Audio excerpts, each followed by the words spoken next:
Permítanme compartir con ustedes Gálatas 1, 6 y 7, esta pequeña meditación de Carlos Spurgeon.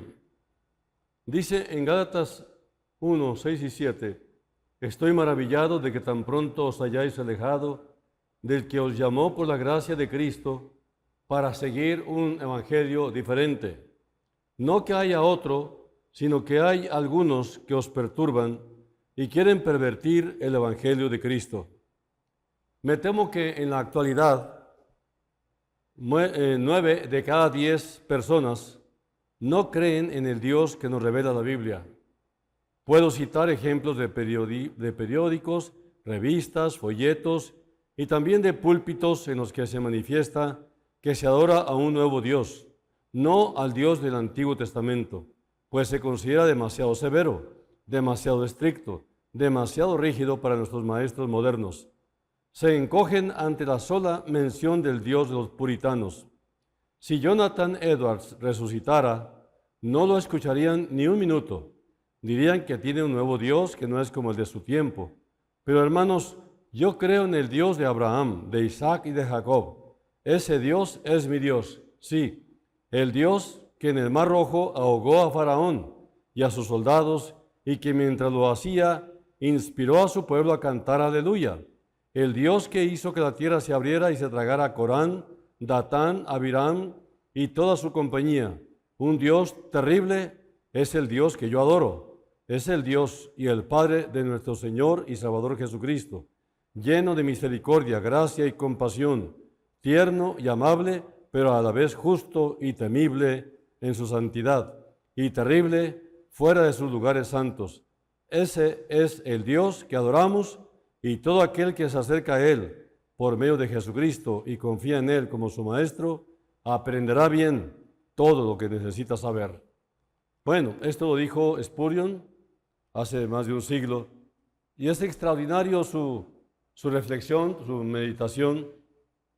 Verdaderamente viene a colación al tema que estamos estudiando sobre la serie El Evangelio. Y ahora vamos a estudiar el capítulo 5, es la lección 5, y se llama Salvado y Asegurado. Entonces, la pregunta aquí sería que el Evangelio sigue siendo vigente a través de los siglos, con toda la persecución, con todos los mártires que han muerto por predicar el Evangelio. A pesar de todo y en medio de todo, el Evangelio persiste hasta nuestros días. Han pasado los siglos y el Evangelio es el mismo. El cielo y la tierra pasarán, pero sus palabras no pasarán. Todo lo que está escrito en la Biblia verdaderamente es la voz de Dios, es la manera en que Dios se comunica con la humanidad y nos trae estas buenas noticias. La buena noticia es que todos pueden ser salvados y que todos pueden estar seguros de su salvación. Ahora, ¿cualquiera puede salvarse? Es una pregunta. Hay muchas preguntas que la gente hace, pero tristemente, como Pilato, no esperan respuesta. No desean inclusive la respuesta, ni siquiera indagan cómo ser salvos. Todas las preguntas podrían ser respondidas con precisión bíblica, pero solo serán satisfechas si te entregas personalmente, en primer lugar, a Cristo Jesús. Él se va a encargar de responderte todas tus preguntas. Te vas a quedar satisfecho con todo lo que Él te responda, porque tú nunca estarás satisfecho antes de tu entrega. Así que todas tus dudas, todas tus preguntas, todo será satisfecho solo por causa de Cristo. De otra manera, nunca estarás satisfecho con las respuestas que te estemos dando nosotros. Ahora, en el Evangelio de Juan, Jesús enseñó claramente esta buena noticia. Juan 3:16, porque de tal manera amó Dios al mundo, que ha dado a su Hijo unigénito, para que todo aquel que en Él cree no se pierda, mas tenga vida eterna. Entonces, todo aquel, dice, para que todo aquel que en Él cree, incluye a todos, a cualquier persona sin excepción. ¿Hay alguna manera para salvarme yo mismo? Es otra pregunta que nos han hecho. La Biblia dice que si la salvación estuviera basada en nuestros propios esfuerzos, nadie podría salvarse. Dice Romanos 3:23 que todos pecaron y todos están destituidos de la gloria de Dios. El Salmo 143:2 dice, no se justificará delante de ti ningún ser humano. Romanos 3:10 dice, no hay justo ni aún uno. Así que nosotros de ninguna manera podríamos salvarnos a nosotros mismos. Somos salvos cuando creemos en Cristo Jesús solamente. Efesios 2:8 y 9 dice, porque por gracia sois salvos por medio de la fe, y esto no de vosotros, pues es don de Dios, no por obras, para que nadie se gloríe. Somos salvos por la gracia de Dios, y la gracia, por definición, no se puede ganar. No merecemos la salvación, simplemente la recibimos por la fe. Es un regalo de Dios que los pecadores no deberían despreciar. Solo acéptalo y dale las gracias, porque es un regalo. La gracia de Dios es suficiente para cubrir todo pecado. Dice Romanos 5:20, pero la ley se introdujo para que el pecado abundase, mas cuando el pecado abundó, sobreabundó la gracia. La Biblia está llena de ejemplos de personas que se salvaron de trasfondos pecaminosos. El apóstol Pablo escribió a los cristianos que anteriormente habían estado viviendo una variedad de condiciones pecaminosas, incluyendo embriaguez, idolatría, adulterio, homosexualidad, robo, avaricia e inmoralidad sexual. Pero Pablo les dice que al ser ya salvos, dice en 1 Corintios 6, 9 al 11, entre otras cosas, dice, ya habéis sido lavados, ya habéis sido santificados, ya habéis sido justificados en el nombre del Señor Jesús y por el Espíritu de nuestro Dios. O sea, hay remedio para el homosexual, hay remedio para el afeminado, hay remedio para el adúltero, el idólatra, para el briago, para el borracho. Para todos hay, no hay excepción de personas.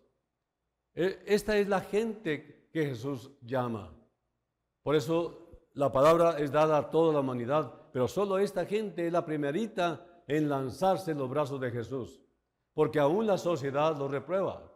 Entonces esta gente es la gente enferma por el pecado y Jesús es su médico divino, el cual les llama, venid a mí todos. Entonces el mismo apóstol Pablo había sido un perseguidor de los cristianos, había aprobado la muerte de Esteban, arrestado a los cristianos y los echó a la cárcel. Más tarde escribiría en 1 Timoteo 1, 13 al 15, habiendo yo sido antes blasfemo, perseguidor e injuriador, mas fui recibido a misericordia porque lo hice por ignorancia, en incredulidad. Pero la gracia de nuestro Señor fue más abundante con la fe y el amor que es en Cristo Jesús. Palabra fiel y digna de ser recibida por todos. Que Cristo Jesús vino al mundo para salvar a los pecadores, de los cuales yo soy el primero. A menudo Dios elige salvar a los candidatos más improbables para cumplir sus propósitos. Salvó a un ladrón en una cruz con solo unos minutos que le quedaban de vida.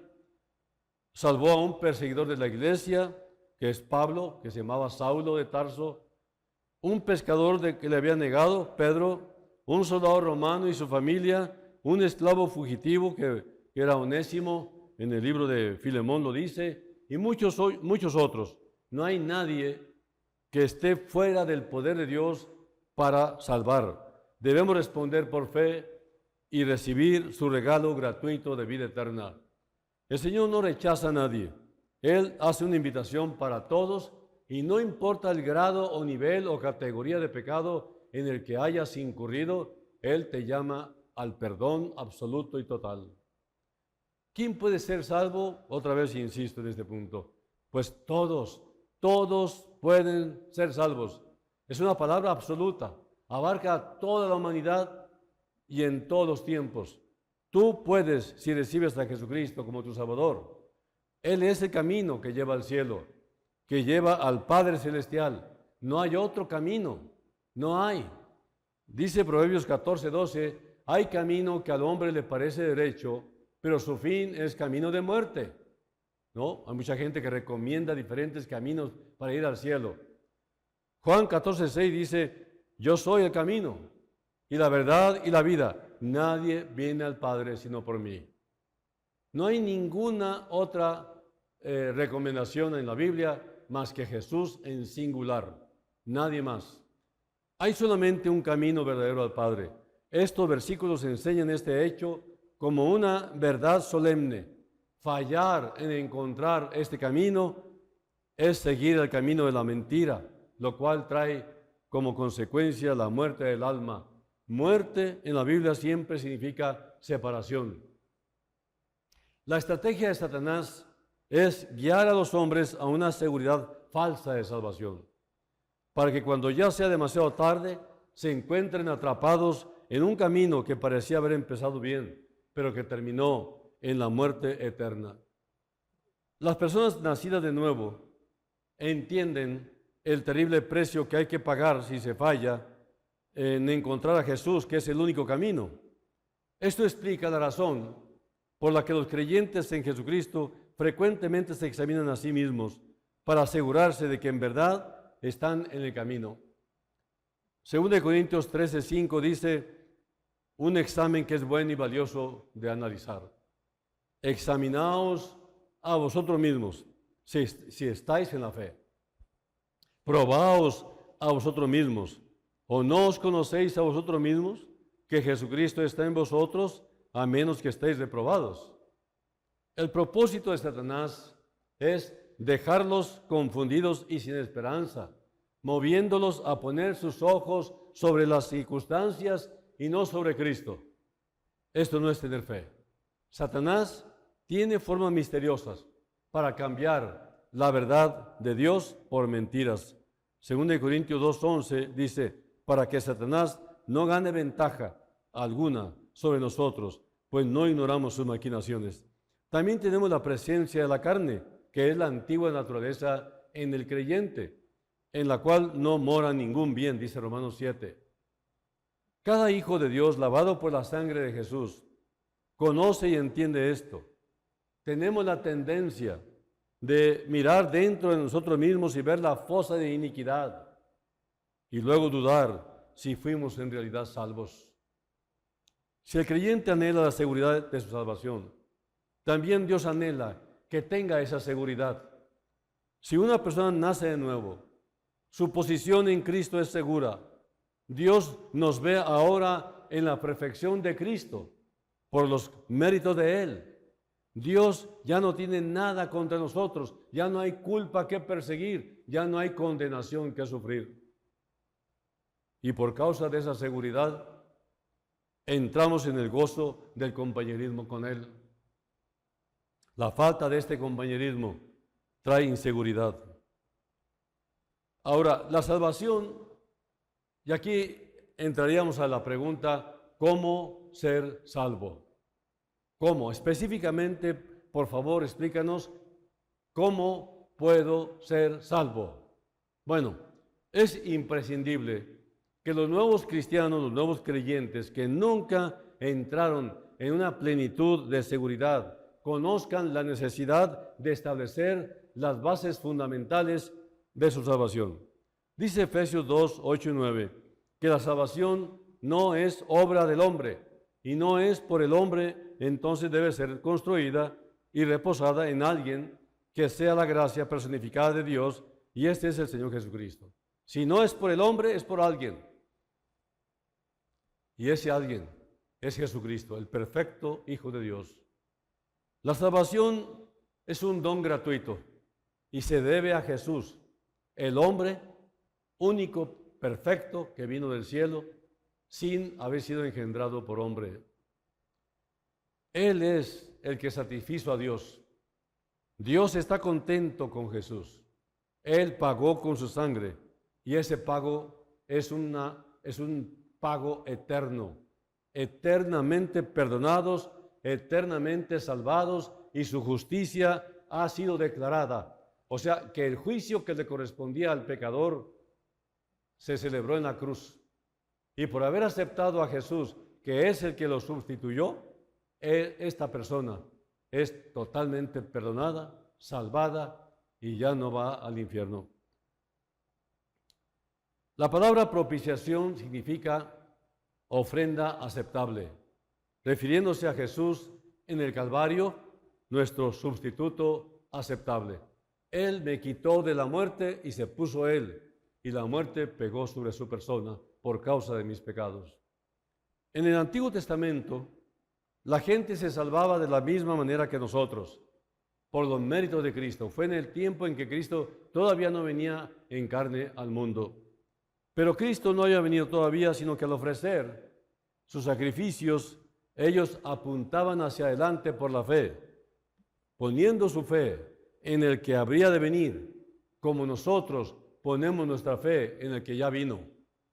Entonces, las dos miradas, los de los antiguos apuntando hacia el futuro y los de hoy apuntando hacia el pasado, se encuentran las miradas en el mismo punto radical, el punto que es la clave de todo, en la cruz del Calvario. Los antiguos por la fe en el Cordero de Dios que vendría, los de hoy, el Cordero de Dios que ya vino y que ya pagó. Entonces, por la misma fe, la gente se salva. Tanto en el pasado se salvaron, como hoy también se pueden salvar, apuntando por la fe en el pasado, al Cristo, allá en la cruz del Calvario. Entonces, Dios nunca ha tenido otra manera para salvar. No hay otro medio, no hay opciones para la salvación. Por eso, al Evangelio se le llama el Evangelio eterno. No hay otro Evangelio. No hay otro. Toda la historia está dividida por la cruz.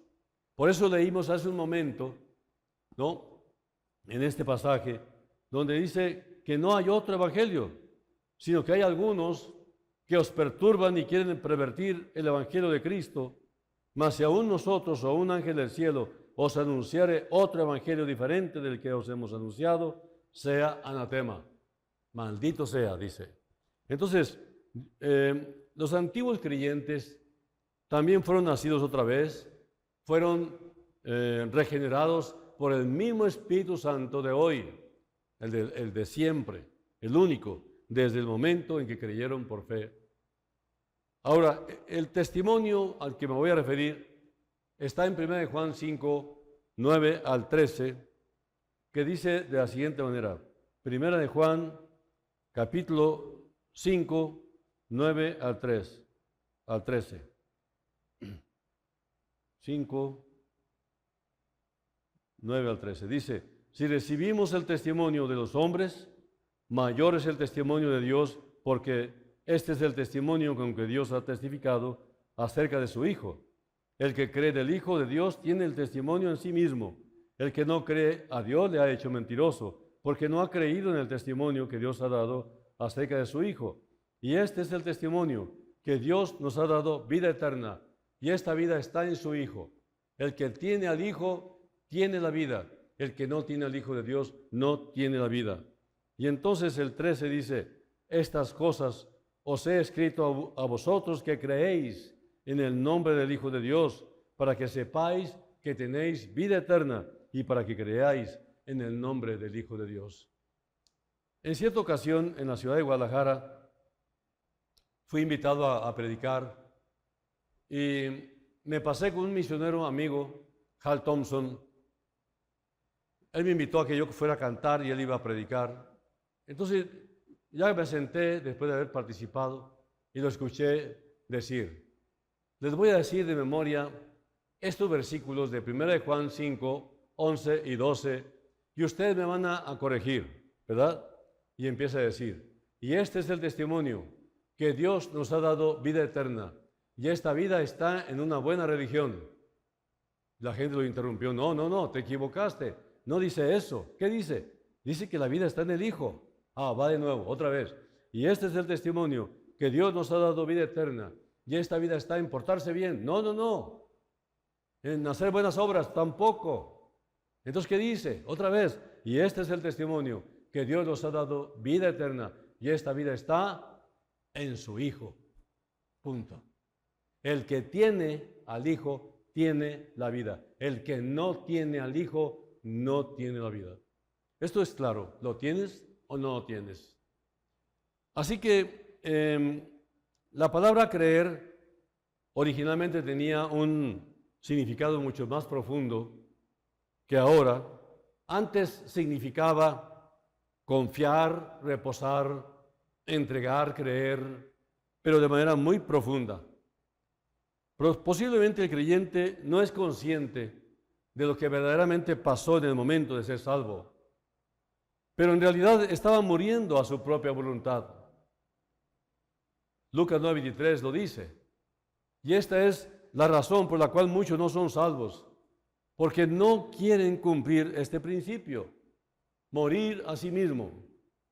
El que quiera venir en pos de mí, dice el Señor, tiene que aprender a morir a sus derechos, tiene que aprender a morir a sí mismo, si me quiere seguir.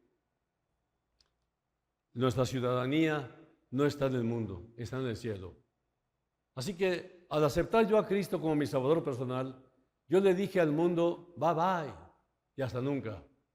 Claro, estoy todavía aquí, no estoy todavía en el cielo. Como se maneja ahora, no estoy presencialmente en el cielo, sino que estoy por fe. Ahí tengo mi morada eterna, preparada para mí. Entonces, los pecadores reciben la vida eterna, pero por recibir al Hijo de Dios. Recibir a Jesucristo es creer en el nombre del Hijo de Dios. Recibir la vida eterna creyendo en Jesús está descrito como creer en el testimonio de Dios acerca de su Hijo. Los que creen en este testimonio creen en Jesús, tienen el testimonio en sí mismos y poseen la vida eterna del Hijo de Dios y lo saben. Los que no creyeron en el testimonio de Dios no creen en Jesús de manera que puedan ser salvados. Ellos no son poseedores de la vida eterna. ¿Por qué? Porque no tienen a Jesús. Y por no creer al testimonio de Dios, lo han hecho un mentiroso y no saben si ellos son verdaderamente poseedores de la vida eterna. En Hechos 8:37, en la segunda parte, nos habla de cómo el eunuco de Etiopía recibió de Felipe el plan de salvación y dijo, yo creo que Jesús es el Hijo de Dios. Creyó al testimonio de Dios dado por Felipe. Este etíope fue el primer testigo de Etiopía y clave para evangelizar toda Europa en los 2 primeros siglos. Personas que no creen en Jesús de manera que sean salvos, tienen solamente fe intelectual o una experiencia donde la voluntad no fue entregada. Las experiencias humanas son muy difíciles de interpretar. Por ejemplo, cuando la voz de Dios fue escuchada por un grupo de personas, algunos dijeron que fue un trueno, otros que fue un ángel y otros más que fue la voz de Dios.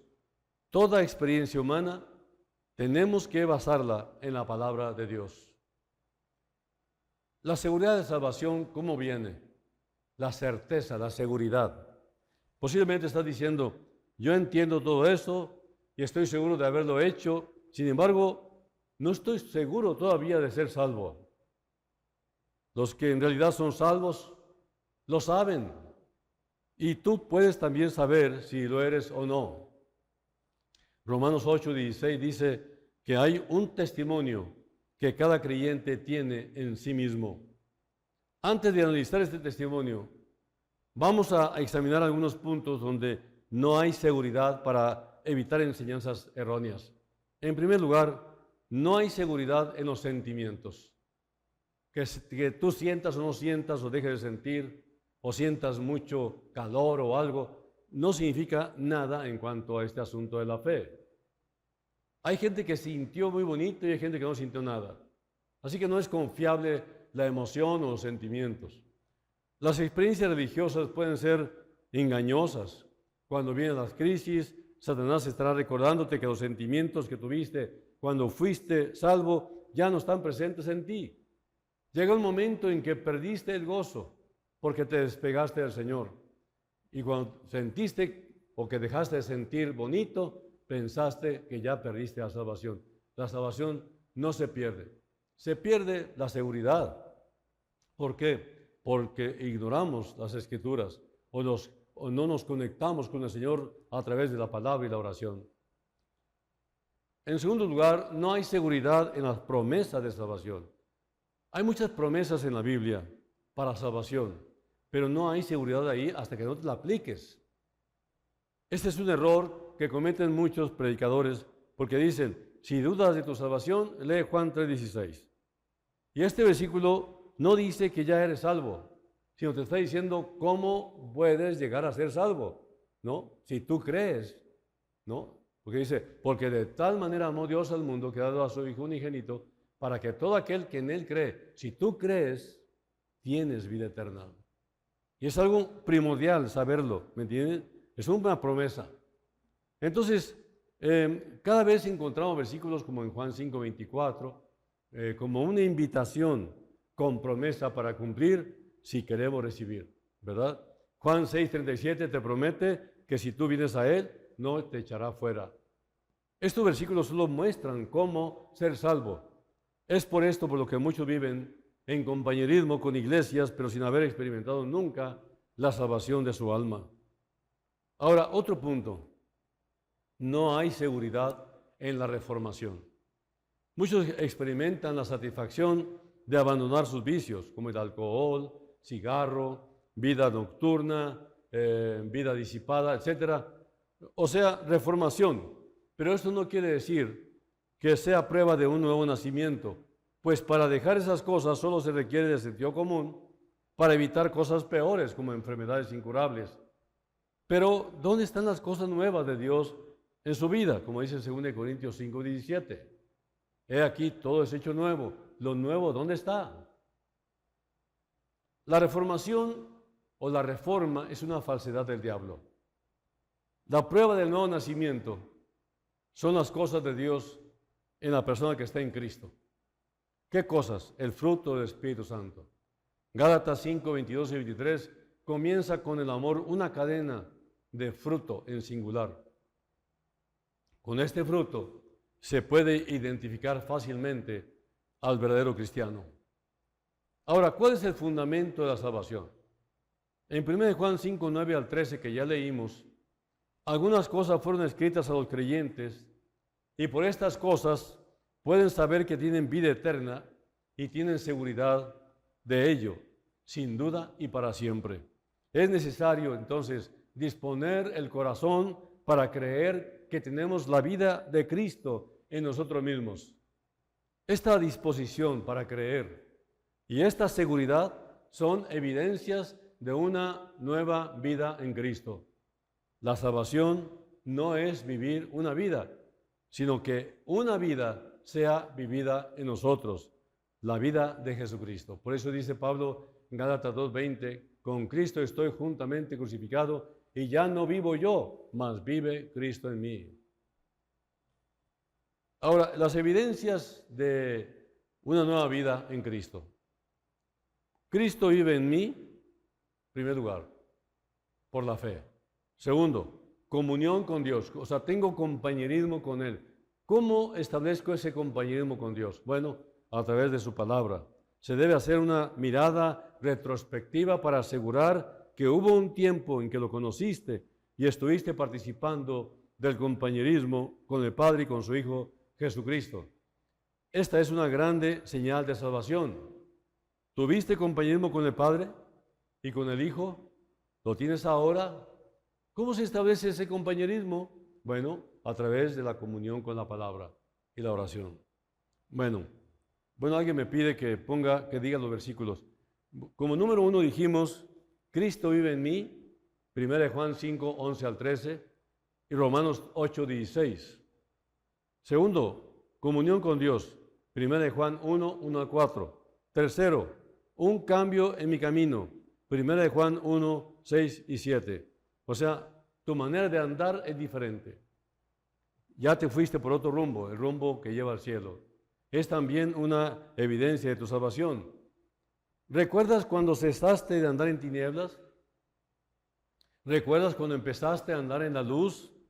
Un gran cambio hubo en tu vida, mucho más de lo que te podrías dar cuenta.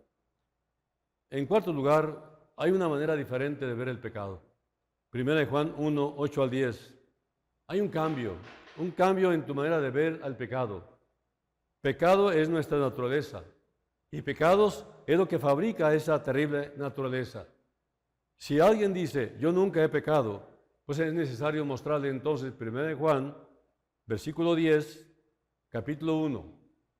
No, hay que leer todo, 8 al 10, pero el 10 dice, si decimos que no hemos pecado, porque alguien dijo, yo nunca he pecado, si decimos que nunca hemos pecado, le hacemos a él mentiroso y su palabra no está en nosotros. En Romanos 7, 7 al 25, podemos ver cuán consciente fue Pablo de la terrible naturaleza que él tenía y que todos la tenemos. Esta convicción vino por la luz que entró a su vida desde que fue salvo. Por eso tú también debes estar listo para reconocer y confesar tus pecados. Hay personas que se decepcionan en la vida cristiana, recién se convirtieron, porque empiezan a notar que vuelven a pecar otra vez. Ellos dicen, es que yo pensé que nunca más iba a pecar. Nomás que ellos no sabían, por desconocer la palabra, que la antigua naturaleza, la naturaleza pecaminosa, la naturaleza corrupta, sigue permanente en nosotros los cristianos, hasta el día que partamos al cielo. En quinto lugar, hay un cambio de actitud hacia la palabra de Dios. Primera de Juan 2, 3 y 4. Si en verdad has sido salvo, entonces ahora experimentas un cambio en tu actitud a la palabra del Señor. La palabra guardar habla de la actitud del corazón y es una acción habitual. Ahora tienes un temor santo de perder la comunión con Dios, tienes temor de entristecer al Espíritu Santo. Ahora, ya no confías en la carne. Carne casi siempre se refiere a la antigua naturaleza, porque no ama a Dios y no puede amarlo. Es por esto por lo que necesitas ser transformado. Ahora tienes también un anhelo de cumplir la voluntad de Dios, aunque vengan fracasos al tratar de cumplirla. Hay diferencias tremendas entre personas regeneradas y no regeneradas. Por ejemplo, esta persona es Judas. Cuando su pecado fue descubierto, ¿qué fue su acción? Se suicidó. Aunque era un creyente y estaba con Jesús como discípulo, verdaderamente no había gustado del nuevo nacimiento, no había recibido a Cristo como su Salvador personal. Y un caso de una persona regenerada, ¿cómo reacciona cuando peca? Bueno, tenemos el caso de Pedro. Una vez que falló en cumplir la voluntad de Dios, lloró amargamente. Y este es el corazón del redimido. El cristiano sufre por el pecado, el incrédulo, aunque se diga cristiano, pero no es salvo, no sufre, simplemente reacciona de otra forma. Ahora, los creyentes tenemos una nueva actitud hacia el mundo. Primera de Juan 2, 15 al 7. El mundo es el sistema presente de maldad que es contrario a la santidad de Dios y a Dios mismo. Ya no es atractivo ni fascinante para ti, porque sabes que no proviene del Padre y el creyente no puede amar ni puede entregarse al mundo. Es una orden del Señor que dice, no améis al mundo, ni las cosas que están en el mundo. Ahora, en séptimo lugar, tenemos esperanza, gozo, por saber que somos hijos de Dios. Primera de Juan 3, de 1 al 3. Hay un anhelo en el creyente de ver a Jesús como Él es y ser hecho como Él es. Quiere ser una persona como Jesús y por esta esperanza se mantiene puro como Jesucristo es puro. En octavo lugar, un cambio de actitud hacia los demás cristianos. Los amo, tengo una actitud diferente. Primera de Juan 3, 9 al 11, 14 al 19 también. Nosotros sabemos que hemos pasado de muerte a vida porque amamos a los hermanos. ¿Recuerdas cómo menospreciabas a los que se te acercaban para hablarte de Cristo? Rechazándolos casi con odio, hoy seguramente los amas. Tu actitud hacia los cristianos ha cambiado. La parte que es nacida de Dios es la que no peca. No puede pecar, porque en Dios somos llamados a entregarnos a Cristo para así vencer nuestra antigua naturaleza llamada la carne. En noveno lugar, y es algo muy sobresaliente, amamos a Dios. 1 Juan 4, 19 al 21 y 1 Corintios 16, 22. O sea, esta es la más grande señal del nuevo nacimiento, amor a Dios. El nuevo nacimiento es la salvación. Antes de que un hombre entregue su vida a Cristo, todo lo que Dios ama, Él odia. O sea, que odia su santidad, su piedad. Nuestros delitos y pecados son contrarios a Dios. Si una persona pudiese subir al cielo sin nacer otra vez, sería extremadamente miserable. Viendo a los ángeles y a Cristo en su santidad y pureza, en realidad sería un infierno para esa persona el cielo. Solo una nueva naturaleza puede gozar de ella. Un inconverso, aunque parezca buena persona, es en realidad un odiador de Dios y consecuentemente odia todo lo que Dios ama. Por eso la persecución contra los creyentes en todas partes del mundo. Todas nuestras enemistades han sido matadas en la cruz de Calvario, dice Efesios 2:16. Y esta es la razón por la que nosotros amamos a Dios, porque Él nos perdonó. Una vez desprecié su palabra, pero ahora la amo. Una vez solo tenía temor al juicio, pero ahora tengo paz.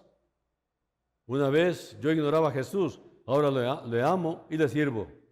Romanos 5:1 y Juan 5:24. Y en décimo lugar, tiene el testimonio en su interior. Tiene el testimonio de que es cristiano, de que es salvo en sí mismo. Primera de Juan 5:10. Hay un testimonio dentro de cada creyente. Si tú no puedes creer al testimonio de Dios, ¿cómo podrás creer a sus promesas? Cuando una persona no quiere o no puede creer, es porque está buscando la seguridad de su salvación, aparte de la justicia de Cristo. Imposible. Romanos 10, 3 y 13 nos lo explica el apóstol Pablo. Si tú dudas de la salvación hecha por Cristo, entonces dudas de su amor también. Para terminar, les digo que hay muchas otras evidencias que la Biblia nos habla de la salvación en el creyente. Oraciones contestadas, reconocimiento de falsos profetas, vidas transformadas, victoria sobre el pecado, sobre el mundo. Muchas veces confiamos por fe sin entenderlo todo. Sabemos que somos salvos porque la evidencia de la vida está dentro. Debemos tener mucho cuidado con los trucos de Satanás, sus artimañas, porque siempre trata de poner cizaña. Cizaña es una persona que no sabe, que no es salva, que se hace pasar por cristiana, no conoce a Dios y el anatema está sobre él. Es un instrumento para debilitar la obra, no entendiendo las cosas espirituales, siendo un fondo de oscuridad que no entiende la voluntad de Dios y desvía su obra. Es un fondo continuo de debilidad en la iglesia. Números 11, 1 a 4, nos dice la palabra que verdaderamente lo que debilitó al pueblo de Israel cuando iba por el desierto fueron los extranjeros que se añadieron a esa compañía. Tenemos que tener cuidado. No hay nada ni nadie que nos mantenga firmes en la comunión con el Señor, sino la Biblia, la palabra de Dios. Busca primeramente el reino de Dios y su justicia, y todas estas cosas os serán añadidas, dice la palabra. Ven a Cristo Jesús. No pierdas más el tiempo. No pierdas esta oportunidad. Este es tu tiempo. Dice Jesús a través de Pablo, hoy es el día de salvación. Venid a mí todos los que estáis trabajados y cargados, y yo os haré descansar. Vengan a mí toda clase de pecadores, no importa qué tan grave sea su vida de pecado. El Señor dijo, venid a mí todos, y todos es una palabra absoluta. Ven, vamos a orar. Señor, gracias por invitarnos una vez más a que vayamos a ti con toda nuestra vida manchada y sucia, porque no hay otro lugar donde podamos ser lavados, limpiados de todo pecado, sino solamente por medio de ti. Así que, Padre, ayúdanos a creer, a confiar nuestras vidas en tu palabra, y hay mucha gente que todavía no experimenta la dicha del perdón. Tú estás próximo a venir de nuevo a la tierra a recoger los tuyos, y muchos han oído por muchísimos años estas palabras, pero todavía no dan el paso de la entrega total e incondicional a Cristo Jesús. Sálvalos, Señor, no permitas que nadie perezca. Ayúdalos a creer, y aquí está la palabra una vez vertida, que llegó al corazón, y que el Espíritu Santo haga el resto del trabajo. Te lo ruego, Señor, en el nombre de Jesús. Amén. Gracias, que Dios les bendiga. Eso es todo. Y nos vemos la próxima con el favor de Dios. Hasta luego.